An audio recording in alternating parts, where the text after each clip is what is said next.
Hi everyone, join me for this soul journey reading for the collective. Here we take a look at who you are, what your purpose is, what your lesson is, what your main life challenge is, and what your key is to emotional wellness.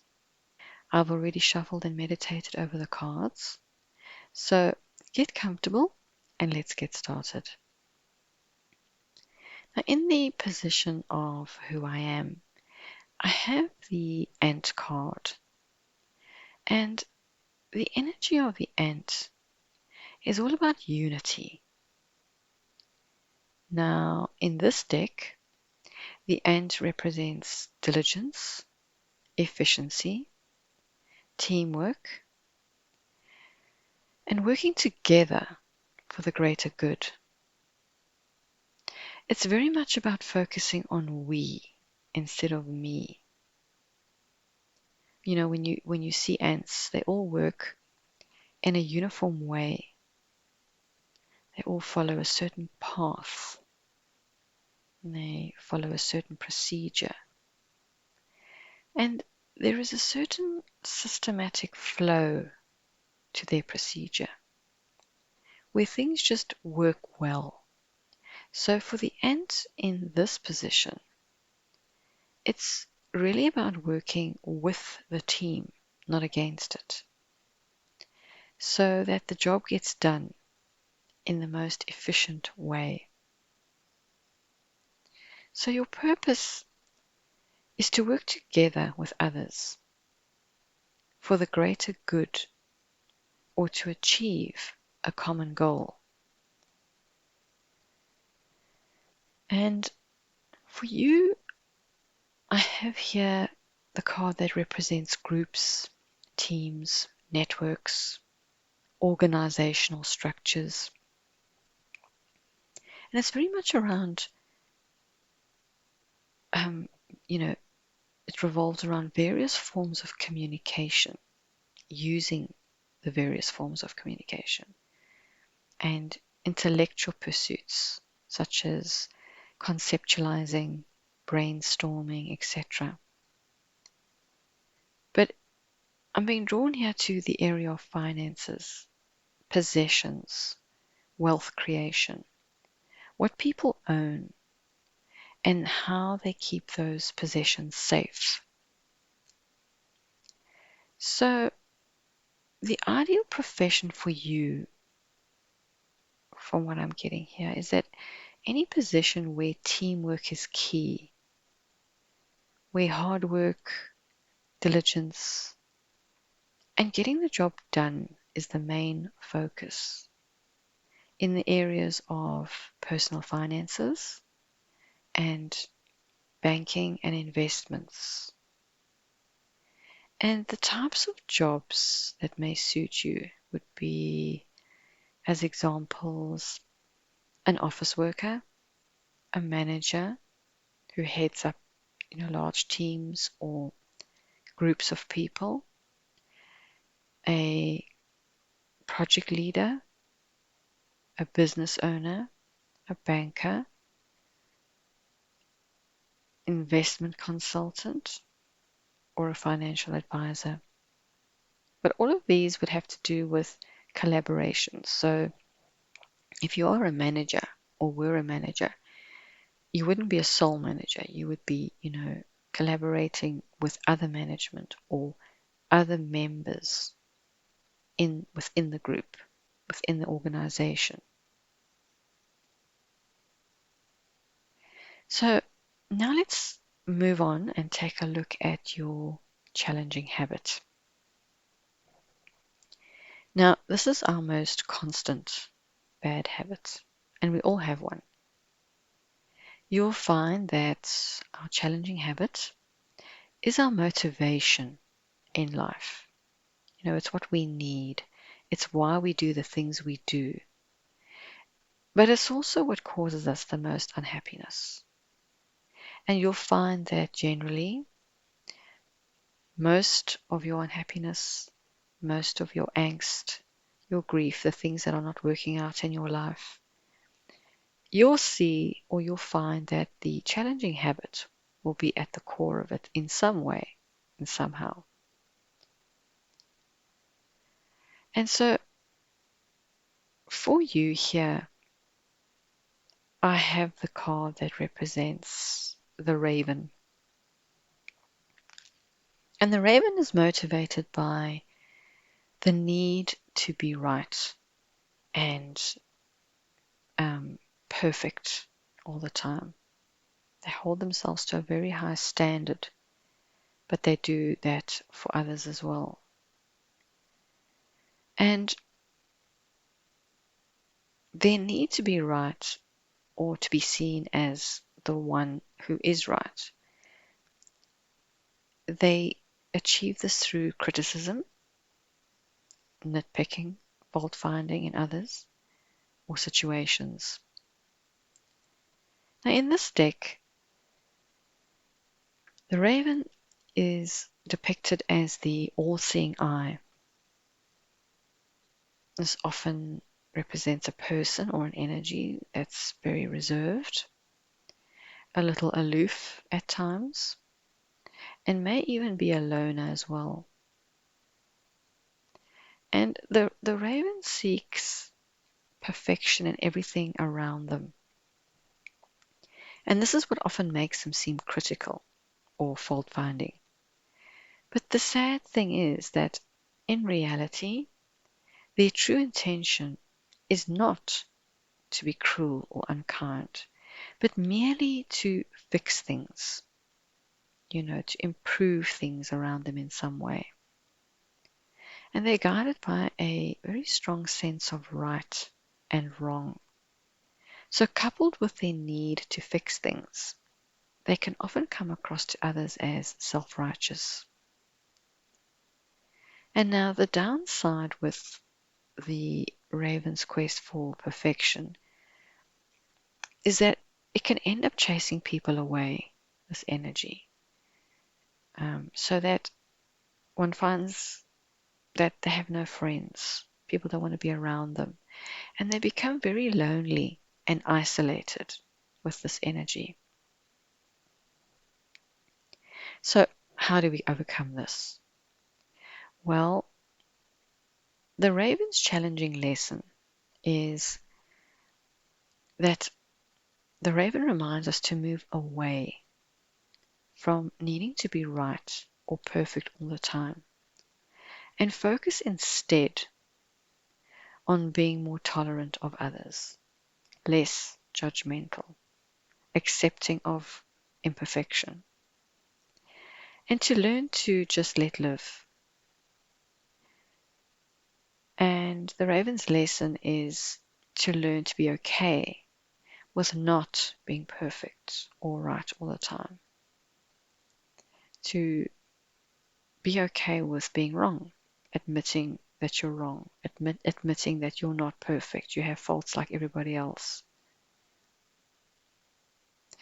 And your goal here is to try practicing active listening. So what I mean by that is, instead of immediately offering corrections or reasons why something won't work, for example, or pushing your ideas or your beliefs of how things should be done onto others, instead be more open to receiving different viewpoints. And another thing you could do is delegating responsibilities. So here, to move away from the mindset of, if you want things done right, do it yourself kind of thing, and to rather allow others the freedom to reach the same goal, but in a different way. And you could also try to encourage creativity, such as brainstorming sessions, where all ideas are welcomed, even those that seem unconventional. Because this allows for a more freer and less rigid approach to problem solving. Another thing you could try is to practice patience, especially when someone feels like they do things slower or um, not the right way or in a different way to the way you would do things. You might think that they're doing it the long way around or the wrong way around. But here is to practice patience and to also not be too quick to judge because you never know. You might learn something new in the process. And lastly, to focus on empathy. In moments of disagreement or frustration, try shifting your focus from being right to being understanding. Because as the ant, which is very much about unity, this will go a long way towards the unity mindset that you are focusing on or need to focus on in this life. And this fosters a much better and more supportive environment for the group. Now, why is this important? So, understanding how your challenge is affecting the ability for you to carry out your life purpose is crucial. Because let's have a look at a few issues you could be facing. So, firstly, we could be looking at tension and conflict with others. So, because of the critical nature of the raven and its need to control or be right, this can create tension and conflict within group dynamics. And this makes it difficult then, obviously, for the team to function smoothly. Also, there is the aspect of stifled creativity. The raven's insistence on doing things their way or in a particular way may stifle creativity and prevent the group from exploring newness or innovative, ideas or solutions. And additionally, there is also the aspect of reduced collaboration. So, the raven's reluctance to trust others' opinions or to trust others' competency, others' way of doing things and what they bring to the party can lead to poor teamwork in that the group members or the team members may feel undervalued, and so they may feel reluctant to share their ideas. And finally, let's take a look at your soul lesson for this life. And as I've mentioned before, the soul lesson is the main lesson that you've signed up for, in this incarnation here on earth. And here I have the soul lesson, which would very much represent the Pisces in astrology. And this is very much about spirituality and acceptance. So your soul lesson here is for someone who is naturally driven by a strong sense of duty, high standards, and a need for things to be perfect. And they are moving away from that in this life to rather embrace things with regards to, connecting with their own spirituality and accepting things as not being perfect, as not being one way or the other, but many ways. Now, for this person, There's often a deep feeling of responsibility to do what's right. So there may be a struggle with letting go of control. This person's need to focus on being less critical, both of themselves and others, as they strive to meet the ideals they hold dear. So you can see how this card, which is actually to do with the North Node in Pisces, moving away from Virgo and your South Node, is almost identical to the Raven's energy. So it's kind of like you got a double whammy here. So you you're moving towards being as from a place of criticism and being set in the way things should be done to more free and open. But then you've got the challenge of the Raven, which pretty much reinforces those aspects that you're trying to move away from. So it's going to be difficult for you in this life to keep on reminding yourself of where you're going, focus, focus, because you're going to be pulled off course very often. Because as I say, you've almost got like a double whammy here. And in this life, what you need to learn is that your soul is striving to learn how to trust the flow of life, more, you know, really go with the flow mentality and to embrace flexibility.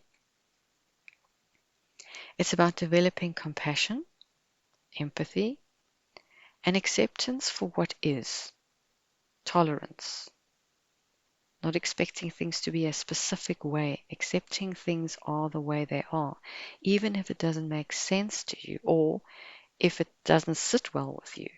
Learning to accept and embrace differences, both in yourself and others.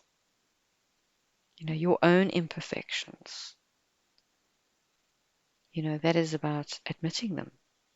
That's the first step, is when you admit them, you own up to the fact that you have them, just like everybody else. And learning to let go of the need for, everything to appear perfect all the time. Nobody to ever find fault with you in any way, never being wrong, as we've mentioned before.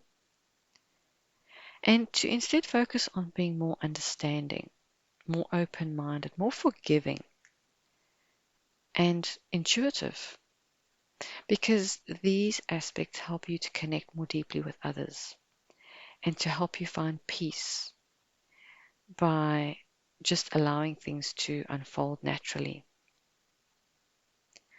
And your goal here is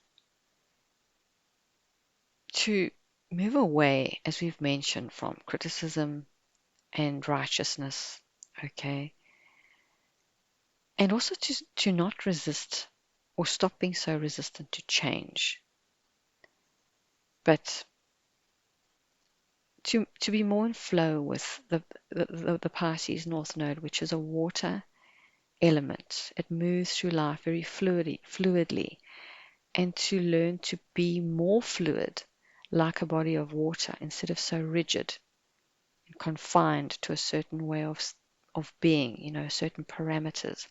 Allow yourself that water energy of flow. If you think about when you pour water into a container, it takes on the shape of that container. It's fluid.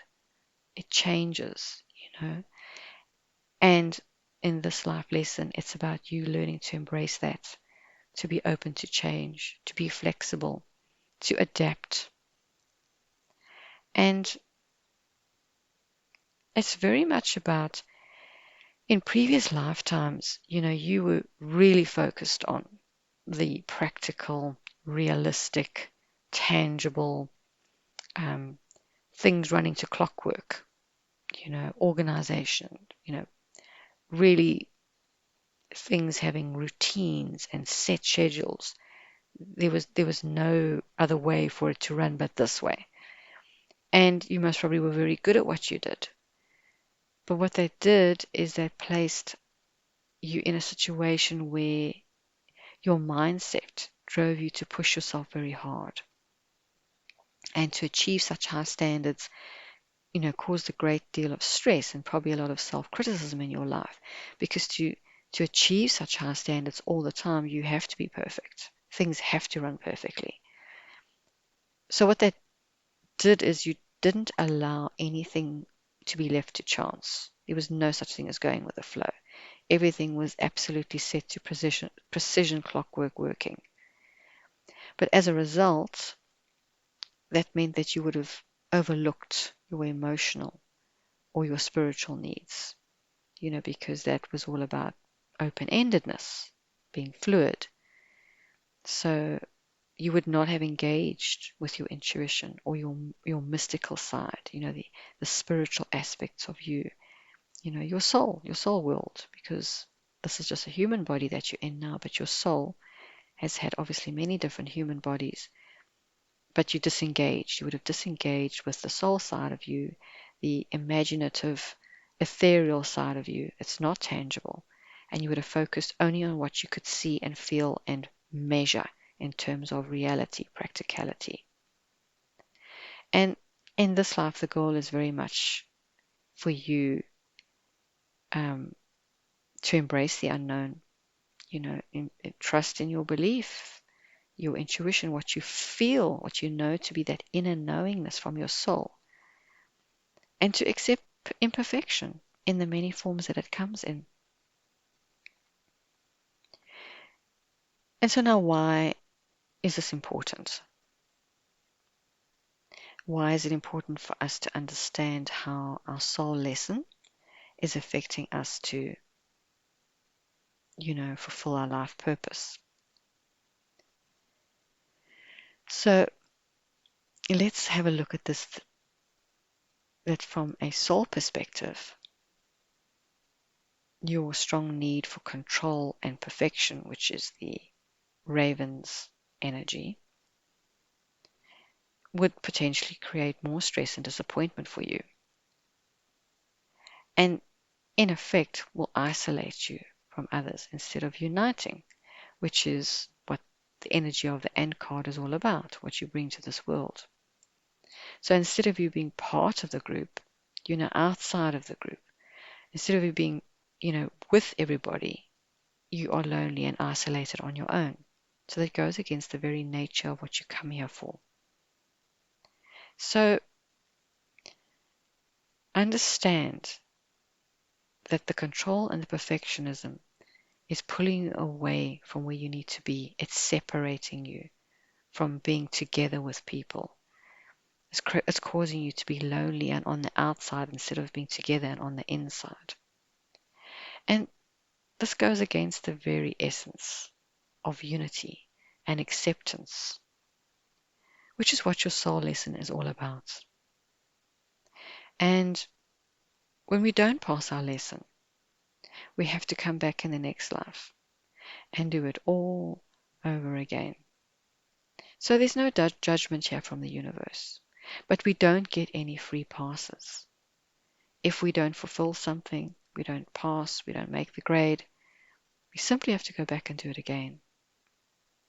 So really go into your space. Really focus on why you signed up for these lessons.